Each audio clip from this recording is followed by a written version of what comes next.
নমস্কার বন্ধুরা, কেমন আছো সবাই? সুন্দরী সিম্পল লাইফ একটি নতুন ব্লগে তোমাদের সবাইকে অনেক অনেক স্বাগত জানাই। আজকে হচ্ছে সোমবার আর এখন বাজে ভোর 4টে। তো আমি আর মা দুজনেই উঠে পড়েছি বাস্তকে পিঠে দেওয়ার জন্য।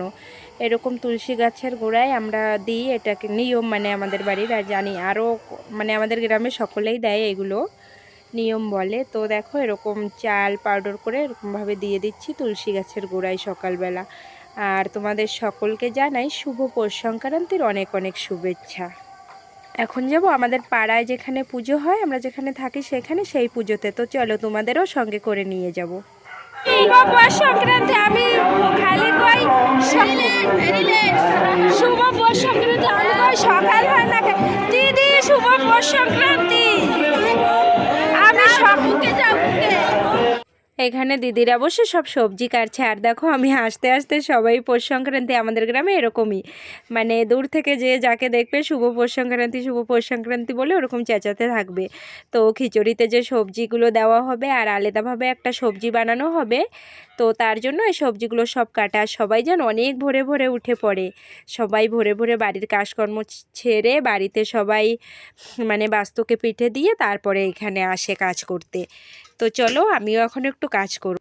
এদিকে ওরা সবজি কাটছে, তো সবাই তো আর একদিকে থাকলে হবে না, তাই আমি এই কলসিটাকে মেজে নিচ্ছি। এই কলসিটা নিয়ে আমরা যাব গঙ্গা পুজো দিতে, আর পুজোর জিনিসপত্র সবগুলো গুছিয়ে নেব। ওই যে পুকুরটা দেখতে পাচ্ছ, ওইখানেই যাব গঙ্গা পুজো দিতে। আর ওইটা হচ্ছে আমাদের পুজোর প্যান্ডেল, আর উঠোনে বসে সবজি কাটা হচ্ছে।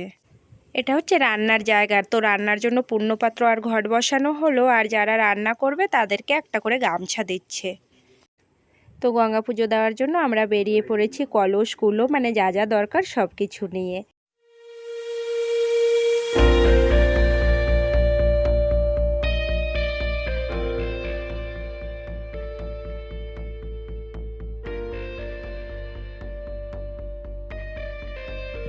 এখন বাজে সকাল 6:30, আর দেখো চারিদিকটা কি সুন্দর কুয়াশায় ভরে গেছে, আর একদম সূর্য এখন মানে উঠছে, তো এত ভালো দেখাচ্ছে সবুজে ঘেরা। তো আমরা পুকুর পাড়ে পৌঁছে গেলাম, এখন পুকুরে নামবো। তো আমিই নামবো পুকুরে এখন।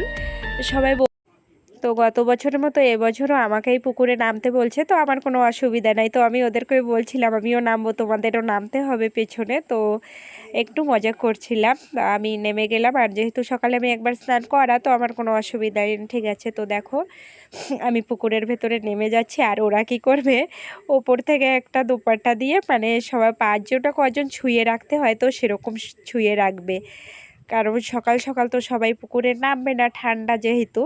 তো আমি একাই নেমে যাব, আর সবাই ওরকমভাবে ছুঁয়ে রাখবে আমাকে। তো প্রথমে পুকুরের ভিতরে নেমে একটা সবাই বলছিল একটা ডুব দিয়ে স্নান করে নেওয়ার জন্য, তো প্রথমে ডুব দিয়ে স্নান করে নিলাম। আর উপর থেকে সবাই একটা একটা করে দিচ্ছে। সকালবেলা তো সবার ভেজা সম্ভব না, কারণ অন্য অন্য কাজও আছে, তাই সব কিছু দেবে উপর থেকে। আর আমি যেভাবে পুজোটা দিতে হয় ওরা বলে দেবে, বৌদিরা আছে বড় বড় যারা, তারা বলে দেবে, আর আমি সেইভাবে করব। আমি তো অত নিয়ম জানি না, তো ওদেরকে একটু জল ছিটিয়ে ভিজিয়েও দিচ্ছিলাম। তারপরে ওইখানে একটা মামি ছিল বড়, ওই যে দেখো যে শঙ্খ বাজাচ্ছে, ওই মামি বলে দিল কি দিয়ে কি করতে হবে, কিভাবে পুজো দিতে হয়। তারপরে সেইভাবে আমরা পুজো দিয়ে তারপরে কলসিতে জল ভরে নিলাম। যেই বৌদিটা আমাকে টেনে তুলছে পুকুর থেকে, সেই বৌদিদেরই পুকুর এটা। তো এই পুকুরে তো কখনো নামা হয় না, স্নান করা হয় না, তাই এটা নামার কোনো ঘাট নেই। আর আমাদের যখন আমরা বসন্তের উৎসব করি এখানে হোলি খেলার সময়, তখন আমরা এইখানে এই পুকুরটায় নেমে সবাই স্নান করি, মজা করি। তো খুবই আনন্দ হয় আমাদের এইখানে ছোট ছোট উৎসবে। তো অনেক কষ্ট করে পুকুর থেকে উঠে পড়লাম। আর এইখানে যে আমাদের পুকুর পাড়েই পুজোটা হয়, যেহেতু এটা কুমির পুজো, তো এইভাবে কুমিরটা বানানো হয় যে যাতে পুকুর থেকে কুমিরটা উঠেছে সেরকমভাবেই বানানো হয়। আর ওই যে মাসিটা দেখো ওই পাশে বসে আলপনা দিচ্ছে, ওই মাসিটা হচ্ছে এই মানে ওই মাসিদেরই বাড়ি এটা, ওই বৌদির শাশুড়ি মা। এদিকে দেখো দিদিরা সব কি সুন্দর করে সবজিগুলো কেটে কেটে গুছিয়ে দিয়েছে, আর ওনারা রান্না শুরু করে দিয়েছে। এদিকে আবার কীর্তন হবে, পদাবলী কীর্তন, তো সেটা শোনার জন্য সবাই তাড়াতাড়ি করে গুছিয়ে যে যার মতো রেডি হয়ে সবাই লাল পাড় সাদা শাড়ি পরে চলে আসবে।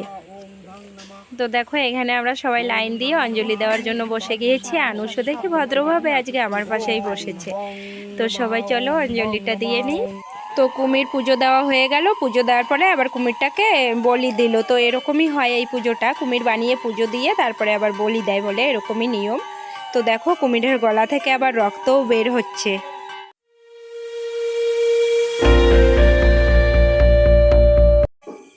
ওইখানে কুমির বলিও হয়ে গেল আর পুজোও হয়ে গেল। আমরা এখন চলে আসলাম প্যান্ডেলে। তো এই যে মাতাজি পদাবলী গান গাইছে আর আমরা এদিকে দেখো কত ভিড় হয়েছে প্যান্ডেলে সেটা একটু দেখিয়ে দিই তোমাদের। মানে ছোট্ট পাড়া আমাদের, তো সেইখানে দেখো জায়গা হিসাবে যেটুকু ভিড় হয়েছে মানে অনেক বেশি হয়েছে। আর অনেক জায়গায় পুজো আছে, আমাদের ছোট গ্রাম 3-4 জায়গা পুজো আছে। তো এটা আমাদের এইখানের পুজো।